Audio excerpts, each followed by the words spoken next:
Well, ladies and gentlemen, we are in 2 Corinthians chapter 4. We're going to return to this. Hopefully we'll get into chapter 5 a little bit. Paul's continuing his theme that we even see at the very beginning of 2 Corinthians. He talks about him suffering, but his suffering is beneficial for the Corinthians.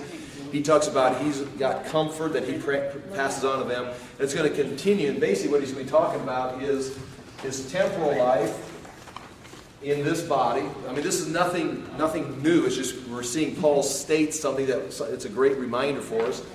That anything that he does in his temporal life, once he's a Christian, he realizes you just have to face the fact that you're dying in this temporal world. You have to face the fact that you're suffering in this temporal world. That you're never going to have, in a sense, please forgive me, and always be judgmental, but it's so contrary to what we see again in so many, the market-driven, the success-driven. Here's how you can have a good life. Paul's idea here is, we're not trying to win the battle here. We're not trying to win the world. Jesus says, if you gain the whole world but lose your soul, what's wrong with you? It's like you realize you're dying and fading away here. You realize that you're suffering here. You realize this world is under a curse. I mean, there's nothing you can do to fix it. The game is set, so you lose in the end. I mean, Paul says in Romans, he says, the creation was subjected to the curse by the one who subjected it, so that the only way out is through Jesus. I mean, it's set up that the only way you win this game is through Jesus Christ, the Messiah. Well, I think if we would all get together, now you're talking like the Tower of Babel. It's like, well, we all just got together, sat down, and worked our way through. We all came to peace agreements and treaties, and we all considered all these government aid programs. It's like, welcome to Babel. It's like, you can't win this. You're going to set yourself up over here in an atheistic, secular society trying to figure everything out. And God is saying, there's only one way of salvation. It's Jesus Christ. There's only one way to have your best life now, and that is to sacrifice your life now. Find it in Christ, and He will reward you in the end with the fullness of life. It's like, and anything that's contrary to that, you're bordering on some very dangerous theology. Well, anyway, Paul's basically saying here, his temporal life is for service, and the service is to the Corinthians, in this case, because again, like I've said several times, he's focusing at the early start of this book about his relationship with the Corinthians, himself and the Corinthians. And he's warning them because there's been some false teachers have moved in and started kind of playing the game and moving them towards some other things like Greek philosophy. And Paul's saying, listen, there's not even a comparison. I am here to serve you. You've got to trust me. I'm giving you these things for your own advantage. Other people are going to be using you. They may say they love you, but they're going to be using you.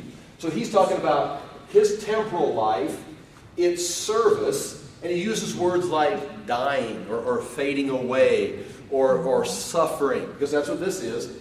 But he's doing it for the Corinthians. It's almost, as we read these verses, it's almost as if there's a parallel between the amount of suffering that Paul endures as far as how much life he dispenses to the Corinthians. In other words, as he's declining, as he's sacrificing, as he's suffering, their benefits are growing. Now, the benefits they're gaining are not temporal benefits. It's not like, oh, well, they're becoming rich and buying new houses and putting pools in their backyard and stuff. It's like, no, they're gaining what? They're gaining, again, the eternal knowledge, the eternal benefits. So it's almost like he's invested. This right here is your time of service. This is your investment, and it's gonna your gain is gonna come over here on eternity. So the more you invest here, the greater your return. And so he's taken his temporal life, serving the Corinthians. He's fading away. He's suffering, but they're gaining what?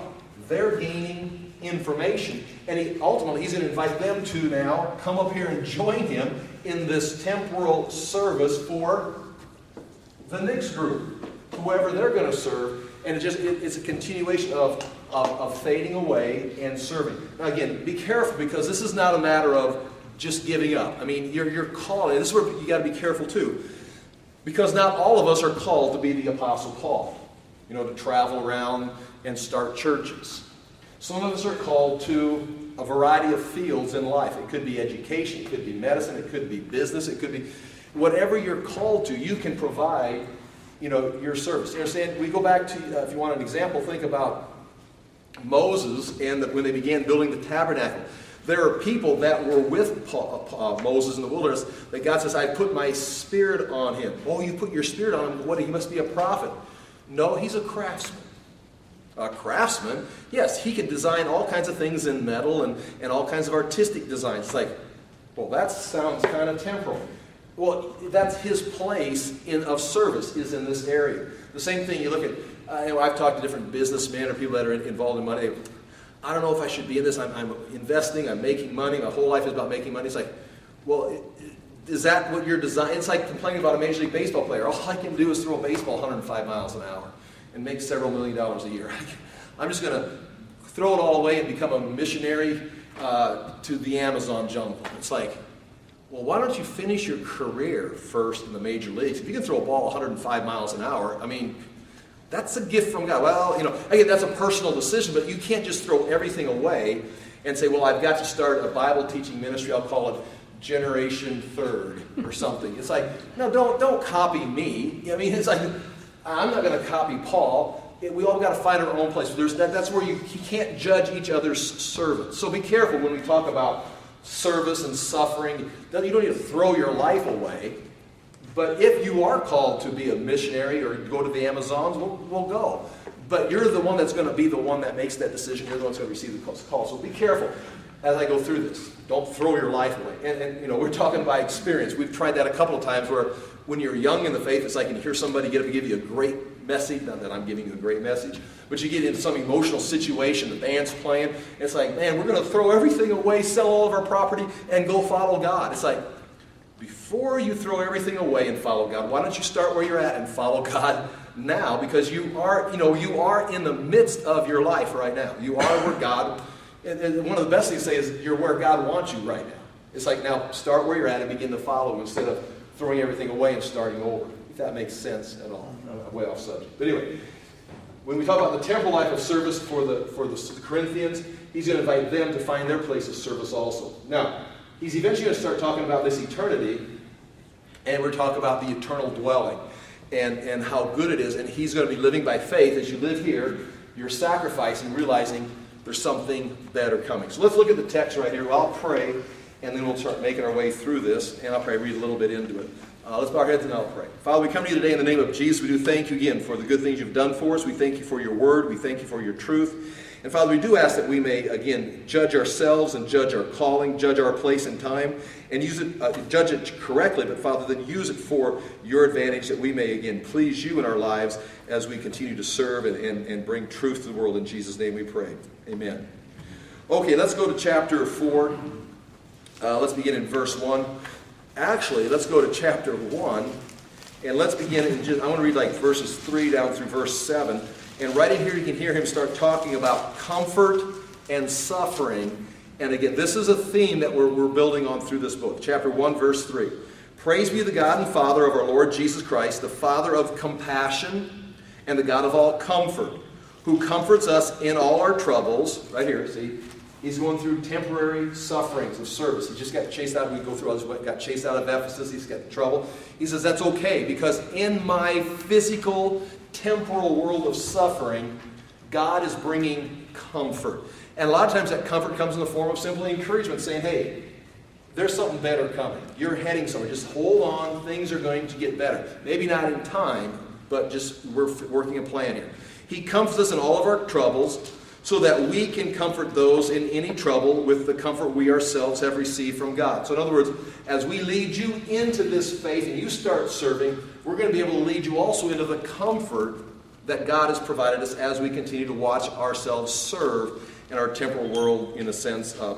Doesn't work out necessarily the way the world would call it successful. Verse 5. For it's just as the suffering of Christ flow into our lives, Christ himself suffered.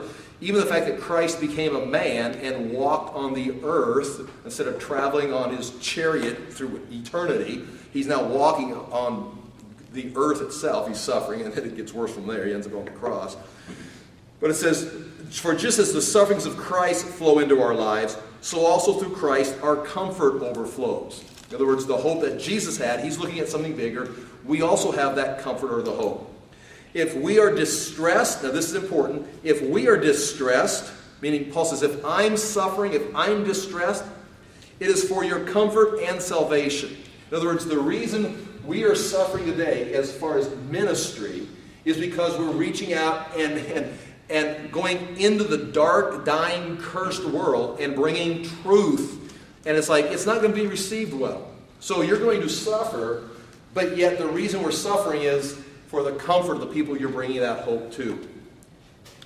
If we are comforted, it is for your comfort, which produces in you patient endurance of the same sufferings we suffer. Now, if we receive comfort here, it's so we can pass it on to you when you get to this point, and we'll continue. Okay, there's always hope, there's always comfort, but the ideal here is you're investing your temporal life for the service of the advancement of the kingdom. There's going to be a price that's going to be paid, but there's going to be comfort, and that comfort can be shared with those that you've shared the gospel with as they continue to grow. Okay, so let's go over to chapter, with that being said, chapter 4, verse 1.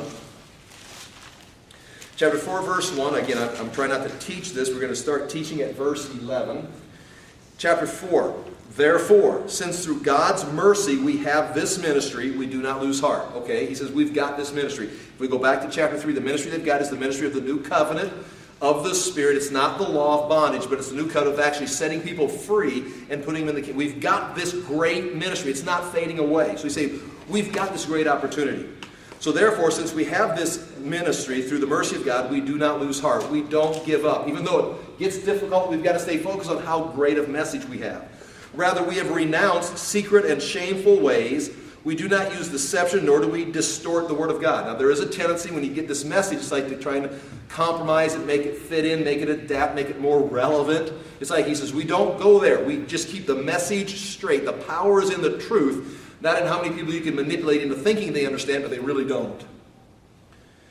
We do not use deception or distort the Word of God. On the contrary, by setting forth the truth plainly, we commend ourselves to every man's conscience in the sight of God. In other words, we just lay it out there. Here's what it says. We want you to understand it.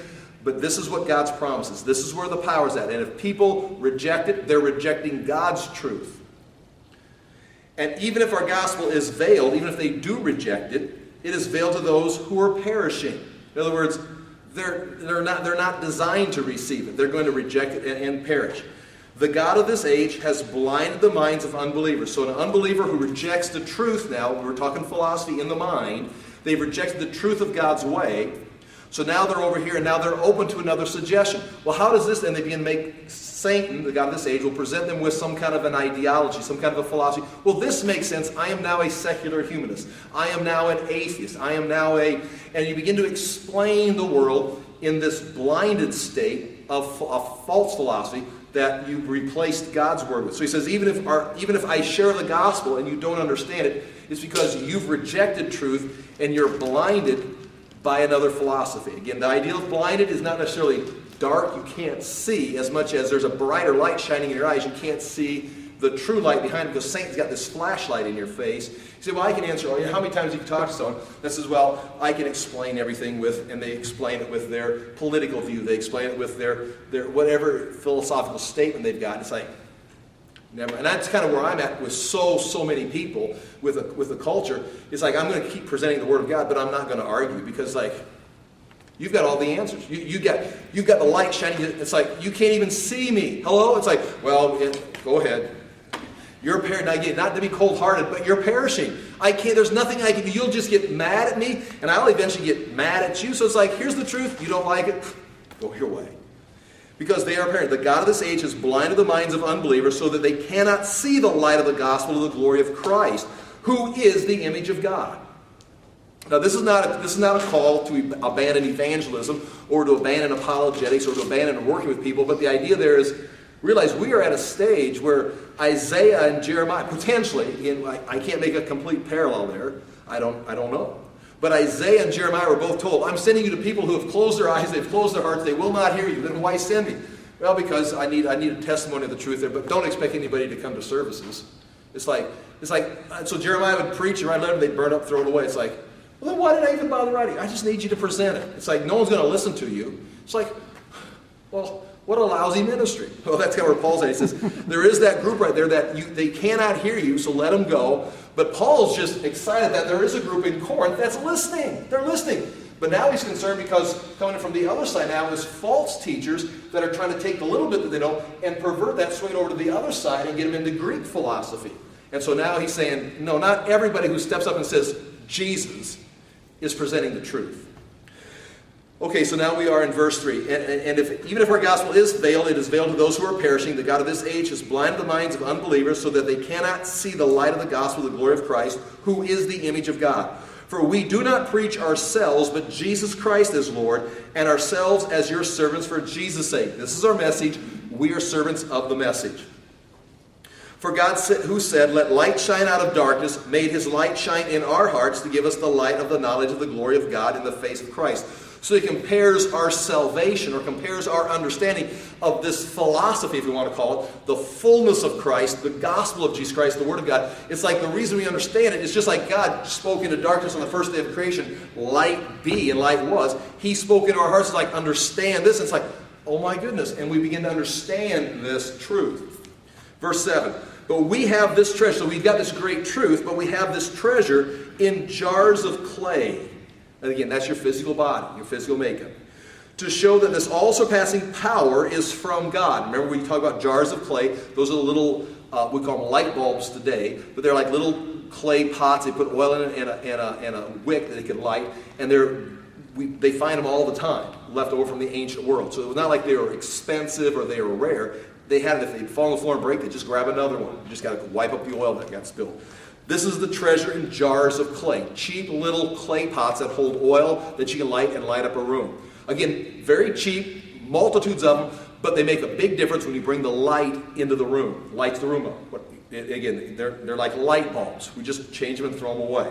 So he's comparing himself. We have this treasure, this eternal treasure, this eternal light in disposable light bulbs, in disposable clay jars. To show that this all-surpassing power is from God, not from us. We are hard-pressed on every side, but not crushed, perplexed, but not in despair, persecuted, but not abandoned, struck down, but not destroyed. We always carry around in our body the death of Jesus, so that the life of Jesus may be revealed in our body. And so right here is kind of where we begin, where we start with. And he's using the temporal life right here in this body. At this point in time, we carry around in our body. And this right here, some people want to go with a salvation message right here. You were born again. You used to be dying, but now you're born again. You have life. Some want to go with this in here and have some kind of baptismal creed. You know, once you were dying, now you've been baptized, now you've got life. I don't think he's going here. I think he's talking about a born again person like us. We have a body. It doesn't matter how many times you get born again, you're going to die. It doesn't matter how many times you get baptized and dipped in water, your body is still going to fade away. And that is the body he's talking about. In this temporal body, I know you're born again, but your body is temporal. It's here for a while. It's going to perish and turn back to dust. So when he says this right here, he's talking about that. We have in our body, verse 10, we always carry around in our body the death of Jesus, just like he was a man, physical man, so that the life of Jesus may also be revealed in our body. It's that treasure in jars of clay. He hasn't left the image of the body, the jar of clay, with the treasure, which is the resurrection of Jesus Christ. And again, what about Jesus' death? Well, Jesus had a physical body. He did not have sin, but he did. That was unique. He had a physical body. And what we're putting together when we compare Islam, I was just talking to some people about this earlier, but in Islam, there is a Jesus. There is Jesus in Islam. And that's why it's going to become so confusing. There is a Jesus in Islam. But he's always referred to as Jesus, son of Mary, every time, because he is human. The Bible calls him Jesus. Again, he is a son of Mary. He is a natural man. But he is the Son of God. So this is the two connections. This is Islam with Jesus. And there is a Jesus in Islam who plays out big in eschatology. It's going to become so confusing. For people who haven't navigated their way through this is going to become so confusing because the Muslims are going to step up and they honor Jesus. He's he's the next greatest prophet next to Muhammad. He's right there. In fact, Jesus is coming back. He's coming back. And he'll be a Muslim, and he'll lead all the Christians into Islam because they'll say, you all made some mistakes. But he is clearly just a man. Jesus, Son of God, is going to be blasphemed, is going to be mocked. You're going to be called, I don't want to say, what do you call it? Extremist or whatever. Because this is ridiculous right here. But that's the point here, is Jesus was a man, but he was the eternal God in man.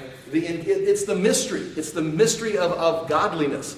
The eternal God in the physical body. So Jesus was a man in a physical body without sin. So we, like Jesus, we carry around, in verse 10, we always carry around in our body the death of Jesus. And there's a huge hint right here, and throughout the New Testament, if you're willing to see it, that our ministry, our testimony to the world is not our big jet plane that our ministry owns. It's not how beautiful our churches are and all the gold we've got covering them. It's not how wonderful and rich we are. That's not a testimony to the world about the greatness of Jesus Christ. That's a testimony about worldlyism. It's the testimony of Babylon the Great, of how powerful and rich we are. The testimony to the world, it's always going to come down to this, is, are you willing to live this way? Live this way or even die this way, which is martyrdom. And so we always carry around in our bodies, we are always living, not that we despise money, not that we despise beautiful things, not that if we need a jet airplane we're going to reject it, but the idea there is, this is not our testimony to the world, is our jet plane. God has been so good to me because I've got a jet plane. Oh, well, now you've lost your jet plane. Has God now punished you? Are you God being mean to you? It's like, our God's goodness to us is not reflected in material things. It's reflected in what he's done, this eternal promise, this life. So anyway, we read this again. We always carry around in our body the death of Jesus, so that the life of Jesus may also be revealed in our body. So there's something bigger that we're bringing to the world than materialism. We're bringing this life of Jesus. Verse 11. For we who are alive are always being given over to death. So we, now he's talking about Christians, and I'm going to replace that with the concept of ministry. Now, I'm not talking about those that are registered with the government as a tax-exempt ministry. We're talking about all of us as ministers. For we who are alive, ministers, born-again people who are serving Jesus Christ and expanding the kingdom, which involves everybody, for we who are alive are always being given over to death for Jesus' sake. In other words, you are going to stay alive in your body and continue to serve, and you're going to continue to confront things in this physical body that bring about death, persecution, tribulation. But we're facing those things for Jesus' sake. We're going to go through this service. This can be called service, or it can be called suffering. It can be called tribulation, whatever it is. You're pressing through this instead of just accepting the world as it is and saying, all right, I'll just go with the flow. You're going against the flow. You're suffering in your body because you're going against the trend of culture. You're going against the trend of false philosophies. You're going against the trend of Babylon the Great. And you're bringing truth. You're bringing light to other people. Some don't understand it, but others you'll come through and they'll be like the Corinthians. They'll receive the truth. And that's what he's saying here. So he says, and even if our... Wait. I'm in verse 11. For we who are alive and are always being given over to death for Jesus' sake. Why? So that his life may be revealed in our mortal body. So while you are alive in your mortal body, you are continuing to present at some way the truth of Jesus Christ, the glory of Jesus Christ. So here you are, your light bulb, your disposable light bulb, your clay vessel.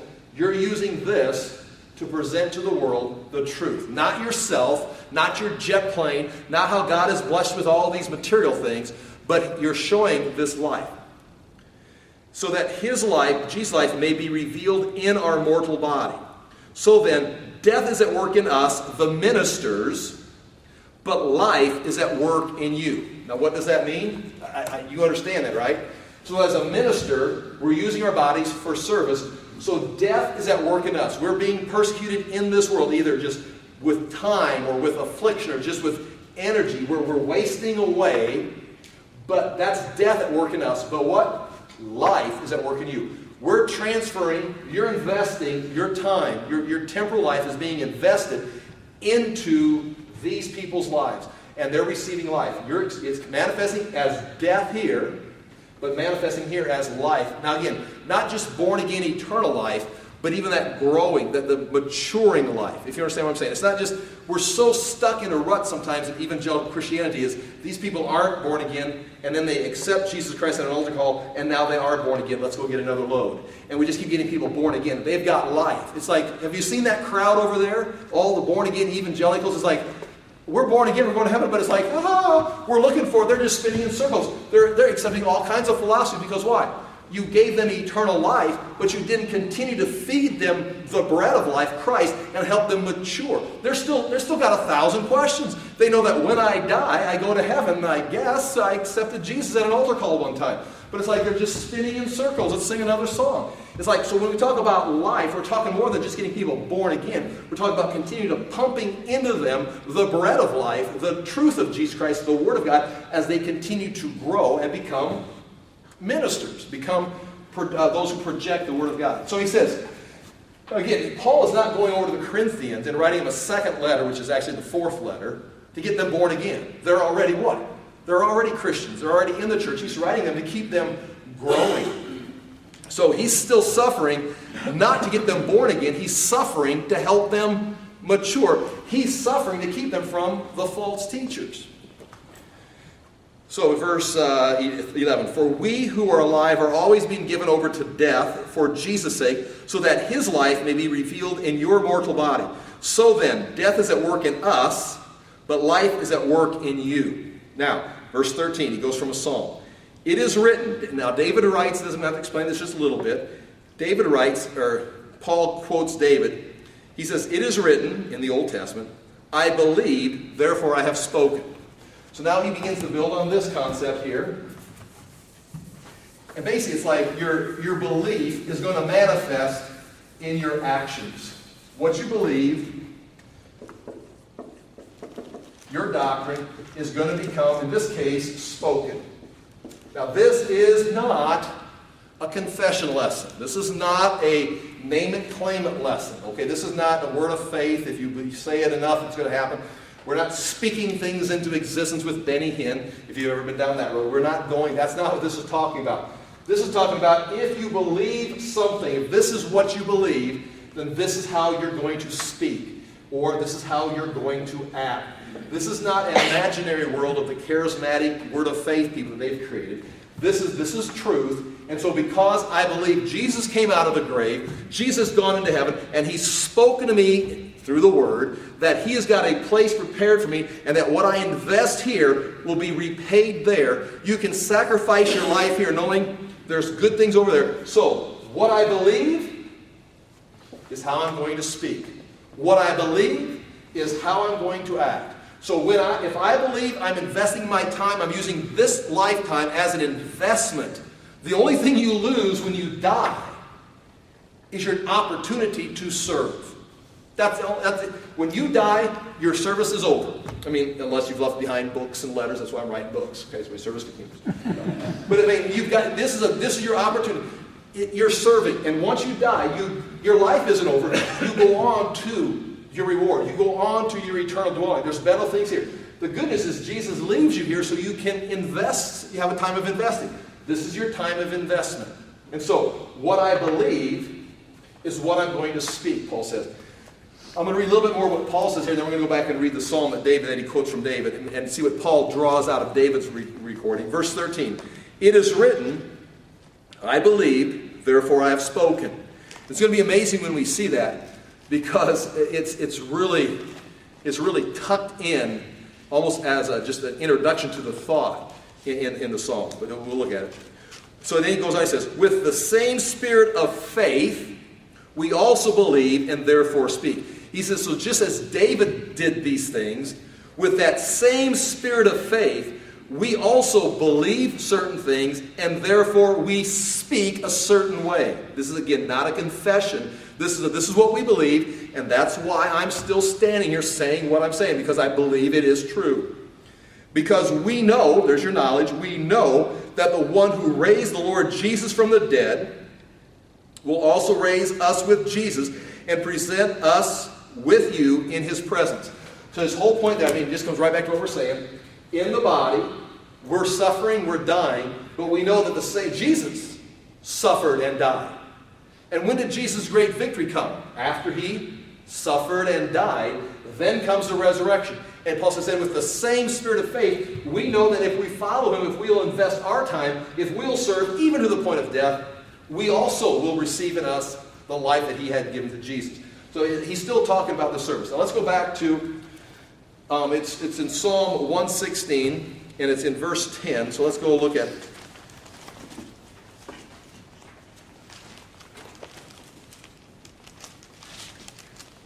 Now here, let's just read the verse. Just first of all, look at Psalm 116. I'm going to read the part that Paul quotes. Psalm 116, beginning of verse 10. David writes, I believed, therefore I said. What? I believe, therefore I said. And that's it. There's no like... we got a whole psalm here. It's a story. We'll read it here very quickly. But David has gone through this experience. He says, I believe, and that it happened, just as I believe, and so therefore I said. In other words, my belief produced some kind of a result. And he's going to say it now. He's going to I'll explain a little more to you. But notice he's not quoting some great Old Testament verse. He's quoting an introduction to a great speech. It's like quoting I grab this off the top of my head, 407, Lincoln at Gettysburg. It's like saying, just like it is written, 407 years ago. It's like, and that's the point.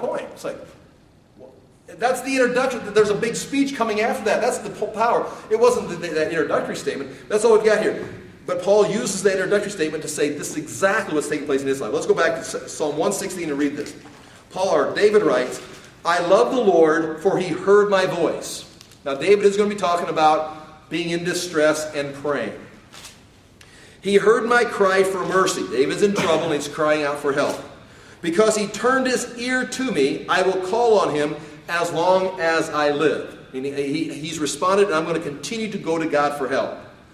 The cords of death entangled me. Now, we don't know exactly what this was. If this was a sickness, if this was a military situation, a political, situation. The cords of death entangled me. The anguish of the grave came upon me. I was overcome by trouble and sorrow. Then I called on the name of the Lord. O Lord, save me. The Lord is gracious and righteous. Our God is full of compassion. The Lord protects the simple-hearted. When I was in great need, he saved me. Be at rest once more, my soul, for the Lord has been good to you.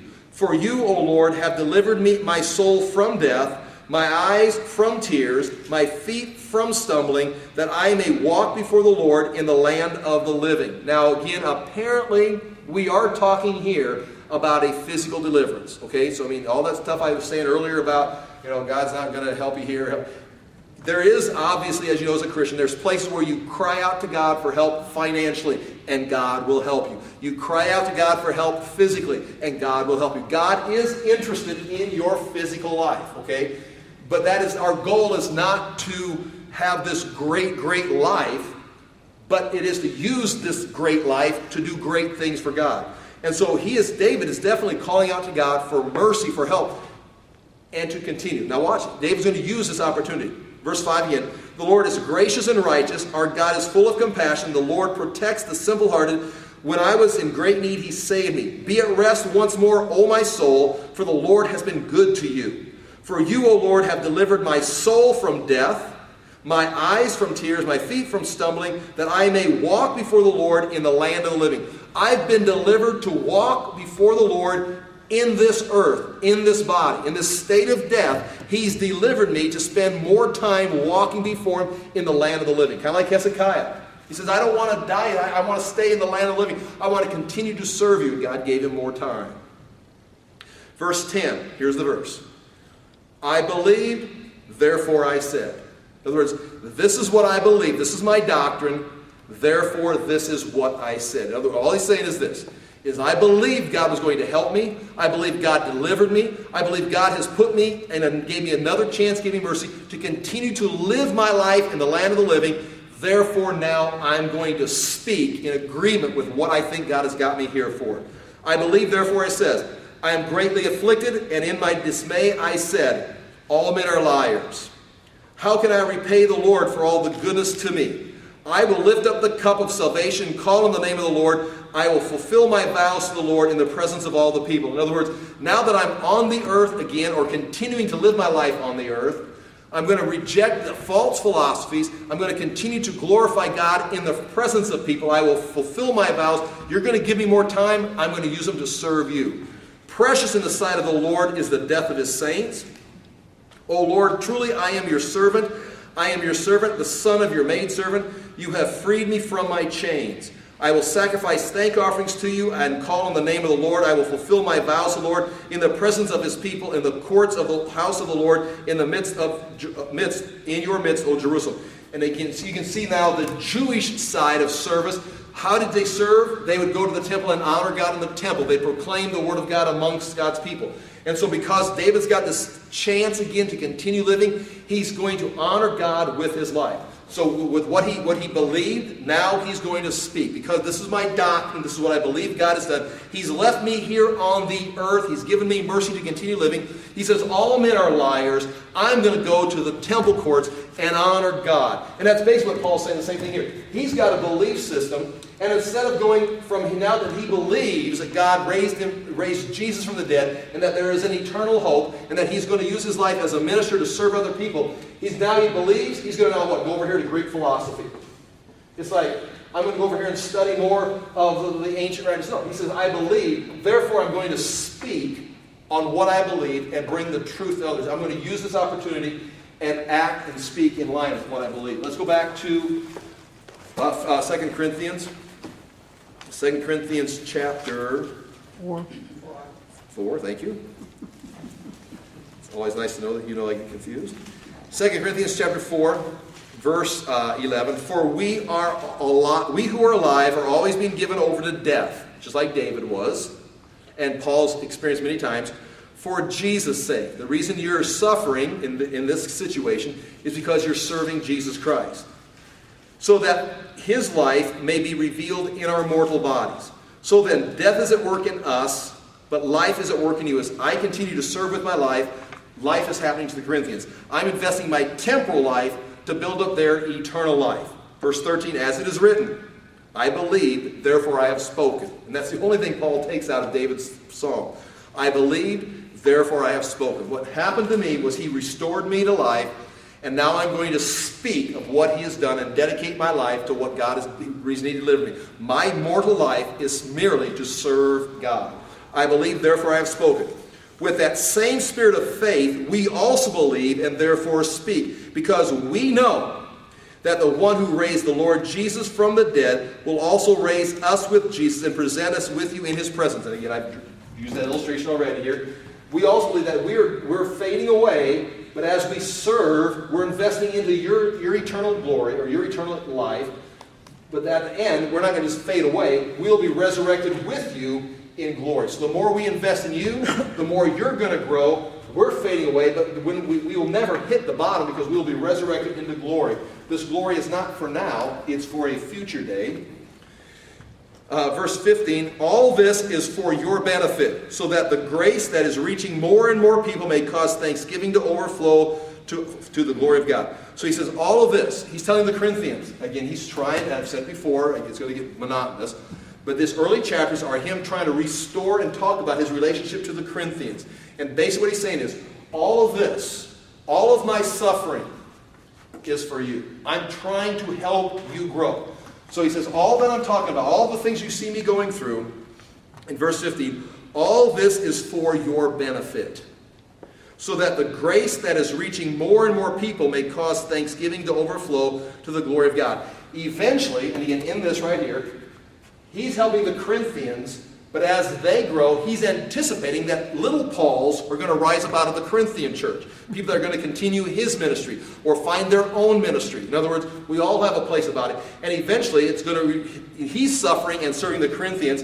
They're going to catch the vision. They're going to embrace the life of Jesus Christ, but also the death of Jesus Christ in their physical bodies, serve and continue to expand the gospel. The early church was all about, it wasn't about suffering because that was the cool thing to do, but it was out of the understanding that we're setting aside our lives to bring about the gospel. And you're taking the gospel to a pagan world that rejects it. You're not going to be well received. The Jews are persecuting the Christians. The Greeks don't understand. They think they're crazy. You just keep bringing the message. And there's power in the message. But the understanding there was that we are going to continue to become less and less and less as an individual, but the glory, the gospel is going to go forth. And that's indeed what happens. The problem becomes, it's real simple here. At this level, it's so simple. What becomes complicated, as you know in church history, is in 312, 325, when Constantine brings Christianity, makes it the universal government, or the religion of the government, and gives them all buildings. It's like, now things become very confusing, because now the persecution dwindles. You've got government support. You've got ministers who are on the government payroll. And it's like now they're the mouthpieces for the emperor. It's kind of like, now it gets real confusing. You understand? It's a whole lot, really. The easy days of faith are the days of persecution. It's so cut and dried. Yes and no. What gets confusing is when you think you're in a church, state, government, where the politicians are Christians thinking about the church. It's like, what? And pretty soon pastors are more politicians, or they're business people, and they're CEOs of some corporations called ministries. It's like, it's like, well, we love you. We love you. It's like, that's what Paul's saying here. No, not everybody that says I love you loves you. They're using you. They get confused using and loving. So the days of persecution are very cut and dried. Why is this person serving? Well, I think they love us because they're going to get their head cut off now. It's like, well, I think they're using you for, it's like, I don't think so. They got no benefit. Right here, this is the side of the ministry. Declining. What? You're crazy. No.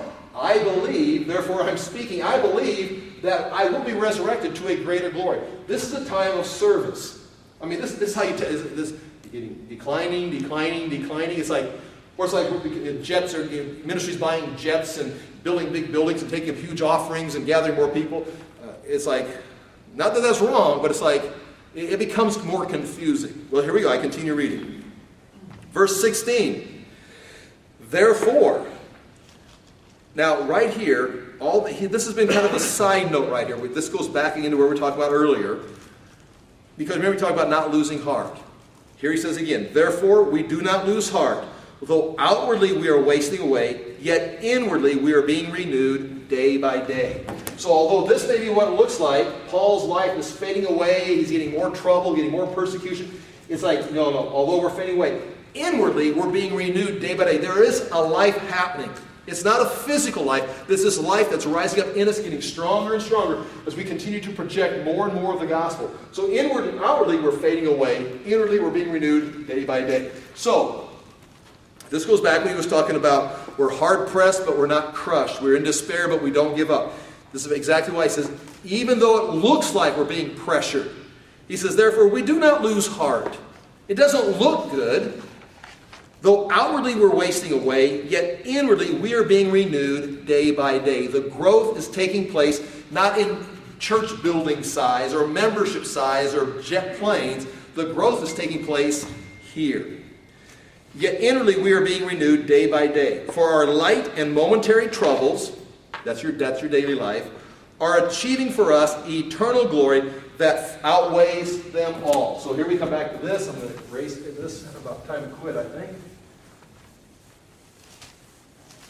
And I just noticed the comparison here. It'd be fun to do a little more word study on this. Light and momentary.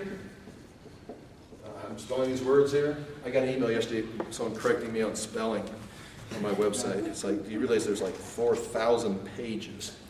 It's like, yeah, it's going to be misspelled words. You ever see me write on the board? That's why I scribble. Anyway, our light and momentary troubles. This is where we're at right now. We are, again, I mean, we have to be sympathetic. We have to be merciful. I mean, you see suffering in the world that's beyond comprehension. And again, it breaks my heart. It's hard to even, it's an easy way for me to motivate myself to pray. When I just see the suffering in the world, it's easy to start praying because what are you going to do about it? But Paul talking about his ministry, and he ended up getting his head cut off. He was stoned to death, they thought, one time, and left him for dead for the wild animals. And he got back up and walked into the city. I mean, that's kind of a gutsy move right there anyhow, isn't it? I mean, that's got to be one of the cool, if there's ever been a movie scene that hasn't been made, it's got to be Paul I'm sorry. He goes into the city, and he's speaking to people that has a different language. And he's not speaking in tongues, by the way, which is interesting. Because that defeats a whole lot of arguments. And he finally makes some connection, and he heals somebody. And the people, they say, oh, this is Hermes and Zeus. These are the Greek gods. They've come to visit us. So they're bringing out, even the priest brought out an ox, all with a garland. And we're going to offer a sacrifice. We know you're the gods. It's like, Paul says, no, I'm not a god. Watch this. They're going to offer him a sacrifice. I'm not a god. I've got a message from God. I just use that to get some attention. Okay, now, here's the message. Wow, that's a good message. Now the Jews come up and say, are you listening to this guy? He's a liar. He is? Yeah, he said, no. Well, we hate him too then. And then they stone him to death. It's like, man, we should just stuck with the offering. That would have been a lot better. They were going to call us gods. Now they're killing us. And they stoned him and drug him out of the city. Why? They didn't bury him. They drug him out of the city. Wild animals would get him. And they went back in the city. And Paul shakes himself off. He's like, oh, man, I got a headache. Again, they would have been aiming at the head. His whole body would have been marked and stuff. But his head was probably beat up. And so he comes into the city. And imagine walking back into the city after having been stoned. You might have saw on Facebook earlier this summer when Tyler was helping me, my 3-year-old grandson, helping me do some trim work, and I was using a nail gun and gave him a little hammer, a real hammer, and he was pounding and stuff, and he had 2 hammers. He was doing this right here with, like what's a 3-year-old going to do with hammers? It's like, whoa! And about that time, I turned, boom, cut it right in the head right here, and it's like, oh, sorry, Grandpa. It's like, well, it left a mark. But I took a picture of it. Oh, look how bad it hurts. But imagine being your head just crushed with rocks, then walking back into the city. I'm way off subject there. But that had already happened when Paul's writing this. Light and momentary troubles. I mean, he's already been stoned to death once. And he's going to be stoned several other times. He's going to be beaten by the Romans. He's got all kinds of things. We go on and on. But he calls these light and momentary troubles. And he talks about the greater glory, the outweigh glory. It's like this right here. What is happening in your life right now, it's hard to put this in perspective. This is why you've got to, well, this is faith. Believe this and speak this, because what you're suffering now is light and momentary troubles. This is from the mouth of Paul, not me. My suffering is not light and momentary. Okay, my suffering is, let me tell you how bad it is for me. I mean, it doesn't feel light moment. I'm telling you what Paul says. Okay, this is not me telling you. I'm telling you what Paul tells both of us. It's like it's light momentary. It doesn't seem like that. But what he's comparing it to is, what's going to take place is going to outweigh the little. It's like this is your chance of investment. You guys have investments. You put money away for something. It's like that's a big chunk. We put money away each month. It's like somebody, if you look, it's like that's a big chunk of money. I mean, it's not. I mean, for a school teacher, it's a big chunk of money. It's like, $25, we could have spent that. No, okay. But we put away money, and there's times we look at it, it's like, we could use that money. But we realize that we're getting old, and we need a retirement fund. So we stick with this, and in the end, this light, momentary money we're putting aside each month is going to far outweigh, hopefully, unless, of course, the culture collapses, then we've got another whole story to tell. But it seems heavy today. But if the return is like they say on the form or the policy, it's going to be well worth it. This is what Paul's saying. Our light and momentary investment of your life, serving Christ, suffering, is going to be far outweighed by the return on the other side. Just like, really, seriously, I've got more confidence in God's plan that my time of service here is going to receive a return. It's like, well, end times may not turn out the way God thinks. Satan may win the battle, and then it's like, well, I'm not worried about this. What I'm worried about is this investment. The cash I'm putting away each month out of my paycheck. It's like, is there going to be retirement someday? Maybe not. I mean, I could die early, But the way the economy, the way the culture's going, I'm writing a book right now. It's like, we probably should not stop putting money in the payment. We're not going to, but it's like, there's a good chance that all the money we're putting aside each month and all the life insurance, it's like, it may never happen. It may never happen. That's always a possibility. I'm more confident of this taking place. That's what Paul says right here. I'm going to look at my phone and see what time it is. Okay, I'm going to try to quit. Verse 13, it is written, I believe, therefore I have spoken. With the same spirit of faith, we also believe and therefore speak, because we know that the one who raised the Lord Jesus from the dead will also raise us with Jesus. Jesus suffered on the cross and was resurrected. The cross before the crown, and will present us with you in his presence. So it's Jesus in the presence of God being glorified, Paul and his ministry team in the presence of God being glorified, with the Corinthians in the presence of God being glorified. So Jesus did the work, Paul and his ministry team are doing the work, and he's encouraging the Corinthians not just to get saved, but to invest their time, just like you suffer the same things we're suffering, the same comfort's available to you that's available to us. Suffer and serve today.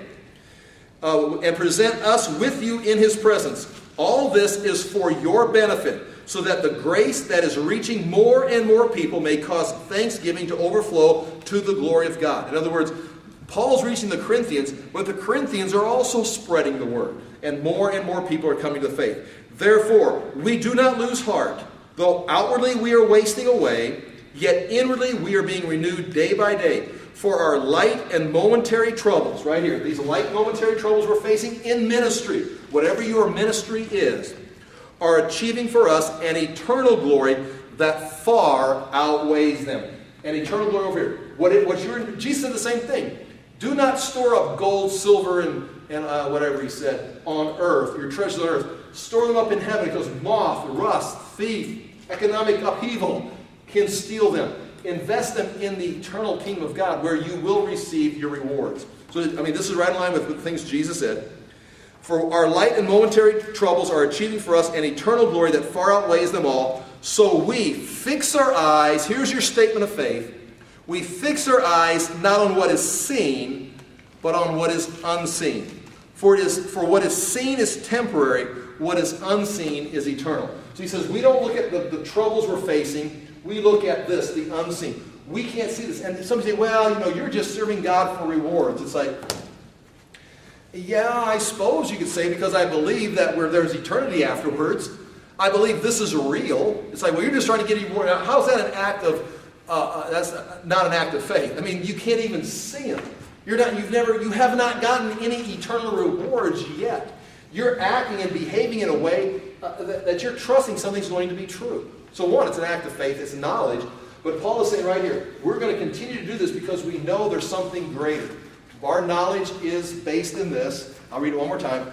In fact, he says to get through this trouble right here, the light momentary troubles, we fix our eyes not on what is seen. In other words, stop looking at the price. Stop looking at the cost and start looking at the unseen. And it's not imaginary. You say, well, you're just imaginary. You're just making stuff up.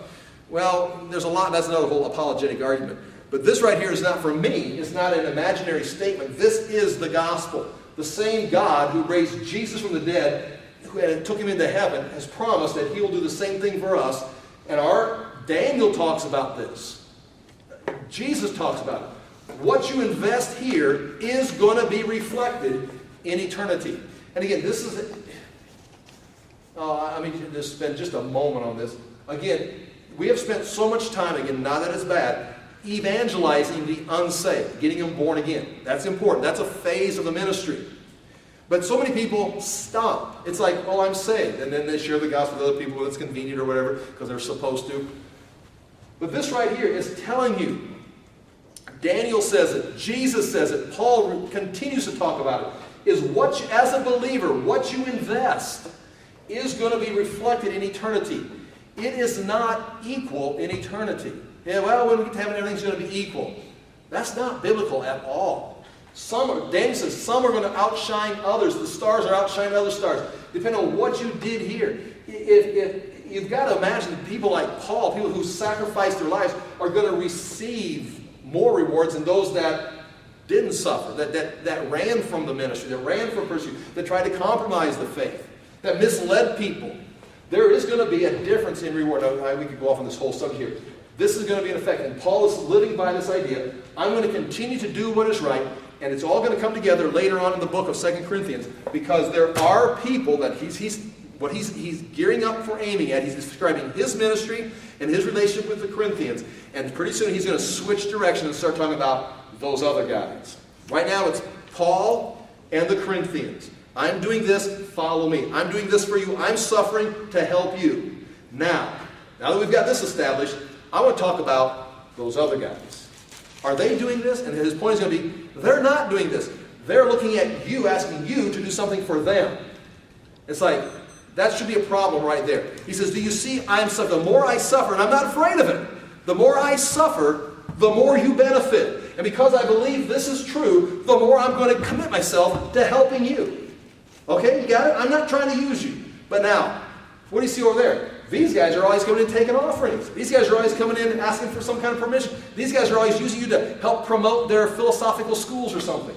He says, so he's going to end up really drilling these guys. And again, realize, these guys over here are going to be easier to follow because they're preaching culture to them. They're telling them what they already understand. They're coming in like secular humanists to a public school saying, here's what we believe. It's like, well, that's exactly what we believe. We are on the same page. And Paul's coming in from a completely different angle. No, come over here and see the truth. And those that come see the truth, it's like, oh, they see it. But then there's the other guys coming trying to draw them back. So it's a battle, really. The Corinthian church is a battle between Paul and the truth, and these false teachers who are trying to draw the Corinthians after them. And Paul's going to be comparing, and it's going to get very heated, very dramatic as we get through this. Paul is comparing his ministry and the things that he suffered to what they're doing. They're these people up here. They're here and going up. And they're here and going up. Bigger, better, faster. And who are you going to follow? The big, better, faster? Or the one who's suffering and serving? It's like, well, this guy looks like a failure. It's like, this guy's coming in on the jet plane. He's going to get the crowd. This guy who comes in right into town on a donkey is going to be like, yeah, I don't know. Okay. That's where Paul's heading with this. I'll quit because I need to be publicly acceptable, socially acceptable, normal. Otherwise, I just keep going. All right. Hey, thank you for being here. I'm going to pray, and we're free to go. Father, we do thank you for your truth. We do thank you for your word. We ask that we would understand these things. We ask that we would compare our lives to Paul's words. We ask that you would lead each one of us into finding our place of service, that we may use this opportunity to use our time to dedicate ourselves to serving you in the capacity that you've called us to, that we may invest our natural lives, our time in this body, into your kingdom, that we may receive a great reward in your eternal home. Father, we do again thank you for the things you've done for us, the encouraging words, and ask that you'd surround us with people that would speak words of encouragement, that would speak words of truth, and lead us again, Father. We do thank you again for the good things you've done for us. In Jesus' name we pray. Amen. Thank you for your time.